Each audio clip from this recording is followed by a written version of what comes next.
My name's Sergeant Raleigh Shalag, a part of Task Force Southwest, forward deployed Helmand, Afghanistan.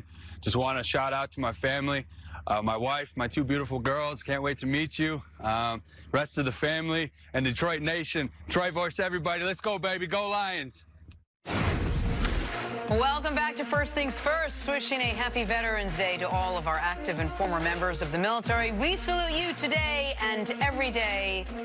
Big Lions fan. And by the way, special shout out to that guy, if you noticed the line. Yeah. He said, my wife and my two daughters, very excited to meet you, which it sounds like his wife had twins while he was deployed overseas, which gives you an idea of the sacrifice and that's so That's why your name should be dated, man. You pick up on all the little things. Oh. Attention to detail. You'd be a great quality control coach, right, Coach? Hey, excellent. Thanks, appreciate it. We'll talk some Aaron Rodgers guys in the Packers in just a second. But first, Ravens and Bengals and Lamar Jackson breaking this touchdown run wide open. I mean, this was the play of the weekend. That ain't fair, man. R2, L2, spin, XXX if you're playing match. Spin's actually the zero button. I set up my joysticks differently. Oh, okay, no problem. Sir. No problem. Listen, he's to continue the Madden analogy, he's a cheat code right now. There is no good defense for him, and well, the Bengals don't have a good defense for anybody, but he was spectacular yesterday. Yeah, I'd want to play against the Bengals and Madden. Oh, okay. Chiefs and Titans. What about this? Patrick Mahomes throwing his 63-yard touchdown pass with no feet on the ground when he tossed that. Timber Cole Harbor. Every week he does something special. This is definitely, from his days of throwing a baseball. And we're starting to see more of this. Guys being able to throw the ball accurately across their body. This is jump cut, only to be outdone later in the night by Kirk Cousins. Listen, it's a terrible, unforgivable loss for Kansas City. The only bright spot is Patrick Mahomes looks no worse for the wear from the knee injury. It is nice when he can throw it 15 yards and it goes 60. Oh, my God, because of the ball placement. Vikings. Perfect ball placement. Randall Cobb laying out to make this touchdown grab with just his fingertips. Surprised he held on to that one, Bart. You can't throw it any better than that. And Dak being able to recognize the one-on-one coverage up the seam, putting it where only his guy can get it. A lot of times you play guys like Cobb, you play him as a gadget guy, as a horizontal guy, and every once in a while you sneak him vertically. And this was a tremendous play. Dak had a tremendous game. Team, not so much. And Coach, what else did he recognize on this play? That they jumped off sides, free play, take a shot. To me, great throw, great catch, but great situational awareness by Dak. Right out of Coach's favorite quarterback, Aaron Rodgers. Love it. Speaking of which, to the frozen tundra of Lambeau Field, said John Facenda. Packers, Panthers jump to the third quarter now. Aaron Jones scampering in for the 13-yard touchdown, his third score of the day. Packers take the 21-10 lead. Jump to the fourth. The snow's coming down. It's cold and windy. Panthers hanging around. Thanks in part to that guy, Kyle Allen, who put them in a position to tie the game. Down 8. Let Christian McCaffrey run like he did all day. Another great game from him, but he stopped at the goal line. Clock hits 0. That'll do it. Packers hold on to get the 24-16 win. They improve to 8-2. Bart Scott, are the Packers the best team in the NFC?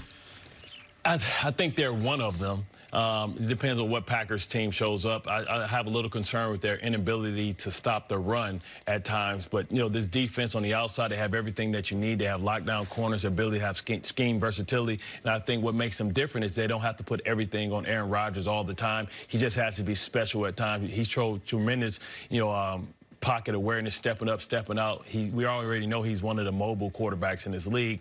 But I think Devontae Adams coming back and proving, that he can win one-on-one. Aaron Rodgers needs somebody that can win one-on-one. They struggle without Adams, but you have to give it to Aaron Jones and how he's able to really establish the ground game for the Packers. I think that's the difference in this team this year. To me, they're the best team if they can play defensively the way they hope to, and that's to be able to rush those guys on the outside. Both the Smith brothers, they're very opportunistic defensively. They generate a lot of turnovers. It's when teams run the ball consistently and run it at them, they've had issues, and they haven't shown that they have that issue fixed. Now, Carolina, I thought, could have taken advantage of that more yesterday than we saw, but they didn't. And then when you look at last week and the things that happened out west, that gives you a real concern, too, is how well are they handling this success? Well, and so for if the Packers' biggest issue is the inability to stop the run, that will be on full display after the bye week. Because after the bye, they play San Francisco in what all of a sudden is one of the marquee games in the NFL all season long. We'll see what San Francisco does tonight. But no matter what, that's going to be a game with the #1 overall seed potentially in the balance. New Orleans' loss plays a lot into that. I do think they're the best team in the NFC, and I think they are the team best positioned to make the Super Bowl out of the NFC because with New Orleans' loss yesterday, they have the ability to do something they haven't done in 5 years, and they've only done twice since Aaron Rodgers has been the quarterback there. Have a bye. Be able to skip the first round of the playoffs. In fact, the 2014, that's the last year they had a bye. That's the Dez caught it year. Yep. And then the Seattle comeback in the NFC Championship game with the Packers overtime loss. Since then, they've only played one home playoff game. That was the boat trip game for the New York Giants in 2016. I knew they hadn't had a bye since 2014, but when I looked it up this morning, I said, really? We've had one Lambeau Field playoff game in 5 years? And you saw yesterday, some teams aren't equipped or built necessarily to handle the conditions the way the Packers are. Now, the Packers in recent history weren't built to handle the conditions themselves. They couldn't run the ball. They weren't great defense. They were just throw it all around the yard team. This year, it is different.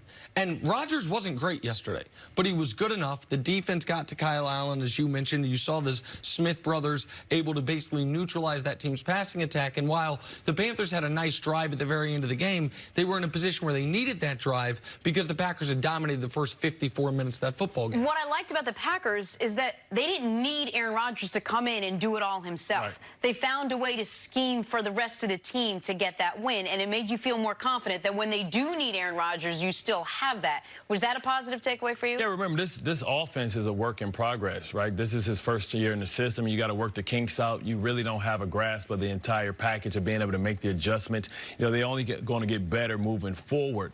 Until then, this defense and the run game has to carry them.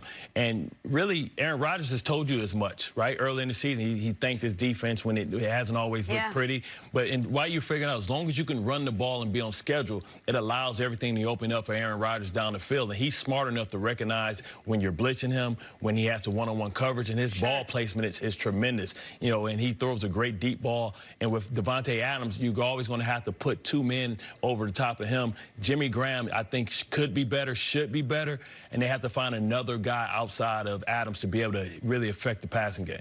To Bart's point, they need to improve offensively, and there are growing pains because we've got a new system, and Aaron Rodgers has really carried them, and he has a lot of say as to what play they're going in and out of. That whole discussion in the preseason where he's not going to be able to audible, well, he audibles and he gets them into good plays quite a lot, but how well does this system evolve with him in it and the relationship between he and Matt LaFleur? That's going to be critical, too, because they can't rely on their defense solely. This offense has got to take some bigger steps. But it's such a critical win for them after they no-showed against the Chargers. They were 7-1 feeling great.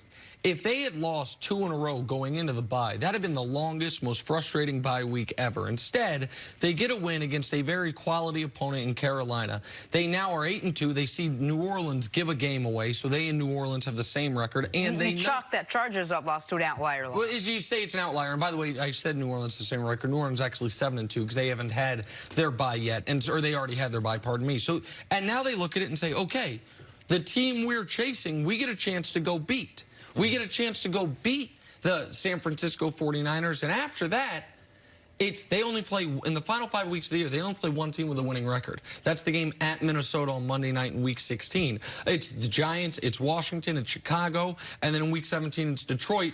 And we assume Matt Stafford's going to be back by then, but we don't know his full status moving forward. So the Packers have an opportunity to not only have a bye, but have an opportunity, if they can shore up the run defense during the bye week and beat San Francisco, to have the #1 overall seed, something they haven't had since the 2011 season when they were 15-1 and Tom Coughlin and the Giants came in there and beat them. And the bye comes at a great time because Coach understands during the bye week you self-scout and you're able to kind of see your tendencies and what packages are working for you, what packages aren't working for you. You're able to make the adjustments because now the teams are going to start adjusting to the film because this is the first offense for the entire defensive coordinator to look at.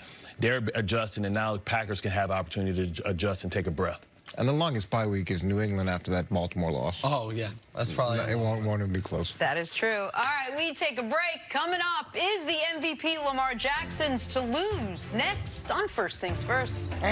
Action Jackson.